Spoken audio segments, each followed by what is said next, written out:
Oke, kali ini aku mau ngomongin Manic Pixie Dream Girl.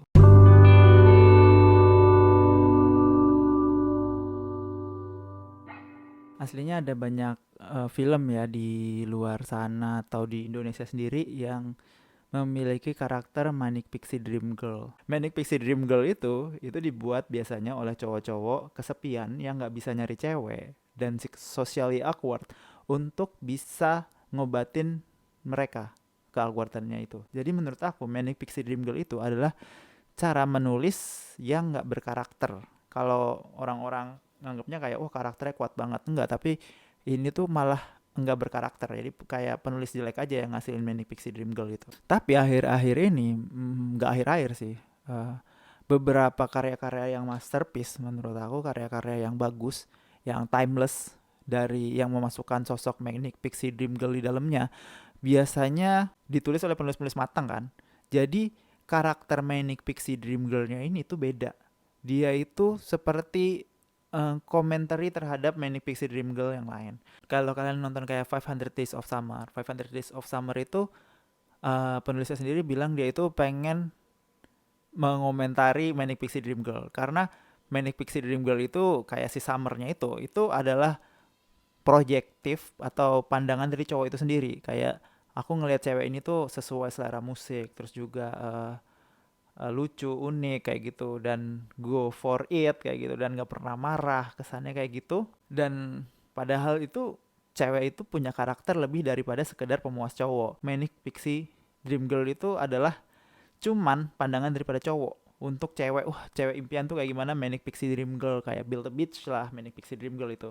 Cuman aslinya nggak ada di dunia ini cewek yang dibuat hanya untuk memuaskan dirimu. Tapi ya nggak kayak gitu. Kalau kamu masih mandangnya kayak gitu, kayak si Tom di 500 Days of Summer, itu agak-agak gimana ya, kayak cewek tuh nggak punya karakter selain untuk jadi istri, atau cewek tuh nggak punya karakter selain untuk jadi pemuas laki-laki kayak gitu. Itu agak fuck up sih menurut aku. Di 500 Days of Summer juga kan dibedah kalau cewek itu ternyata punya karakter lebih daripada untuk memuaskan imajinasi kamu. Terus juga kalau kamu nonton yang Indonesia ada Love for Sale. Love for Sale juga dibuat untuk ngasih tahu kayak suatu hal yang bener itu, yang kayak wah ini sesuai. Terus juga dia suka nonton bola, terus dia tiba-tiba mau have sex sama kamu, terus tiba-tiba dia tingkah lakunya elegan lah, semua pokoknya kayak mimpinya para laki-laki itu ternyata itu bukan suatu sosok yang sebenarnya, itu cuman perempuan yang dibeli aja. Itulah love for sale gitu kan. Jadi kayak apa, sifatnya cowoknya tuh senegatif-negatifnya, kayak si Tom itu kan posesif lah, terus juga marah-marah.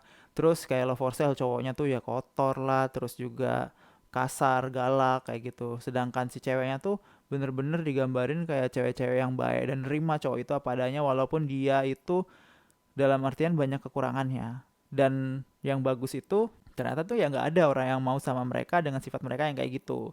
Mereka tuh ya harus berubah. Si yang di Love for Sale itu di endingnya ya bagus juga, karena penulis-penulis yang aku lihat tuh kayak penulis Love for Sale dan penulis Love for Sale yang pertama ya, Love for Sale dan penulis 500 Days of Summer, penulis yang matang. Dan konotasi soal Manic Pixie Dream Girl ini makin lama makin negatif karena karakter cowok yang di dunia nyata ini juga udah pada berkembang. Mereka udah menyadari kalau cewek itu nggak sekedar cuman sebagai pemuas imajinasi mereka, tapi cewek itu ya punya flow dan punya kekurangan seperti mereka itu sendiri. Ya udah ada konotasi negatif, sedangkan cowok-cowok udah ngerasa kayak mimpi lu, nggak mungkin ada cowok kayak gitu, kayak nggak mungkin ada cewek kayak gitu kan.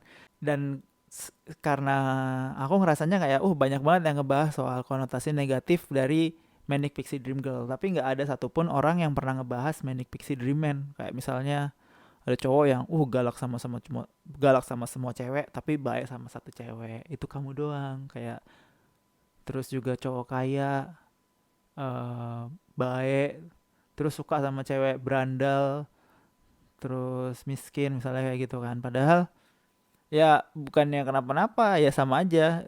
Penulis itu ya isinya juga kayak, selain cowok ada satu penulis cowok kesepian, single, cupu, itu nulis Manic Pixie Dream Girl. Sedangkan cewek kesepian cupu dia itu nulis Manic Pixie Dream Man, kayak tiba-tiba nulis Pretty Woman kayak gitu. Fuck up.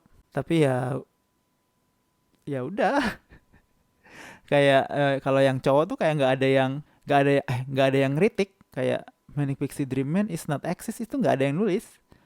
Kayak cowok kayak gitu tuh ada gitu, nggak ada. Dan itu tuh merusak, selain karena Manic Pixie Dream Girl itu merusak imajinasi laki-laki.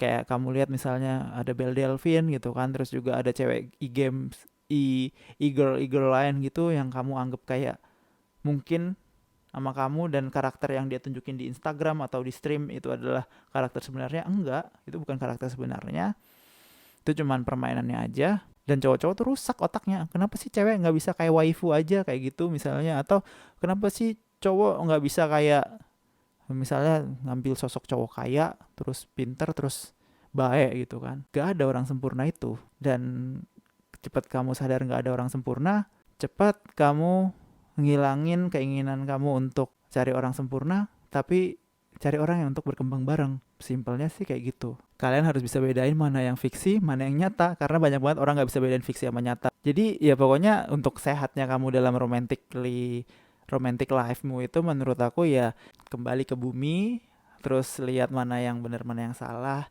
lihat mana yang nyata, mana yang palsu, dan dari situ kamu bisa berkembang untuk menjadi diri kamu yang lebih baik. Dan setelah kamu jadi diri kamu yang lebih baik, itu aja cukup sih, nggak perlu dapat pasangan juga. Jika intinya adalah kalau kamu ingin mencapai romantically happy, itu ya kamu harus realistik juga. Dalam artian realistis itu nggak ada orang yang sempurna, semua orang punya cacat, jadi kamu harus bisa nerima kekurangan orang. Oke, segitu aja dari aku, bye bye.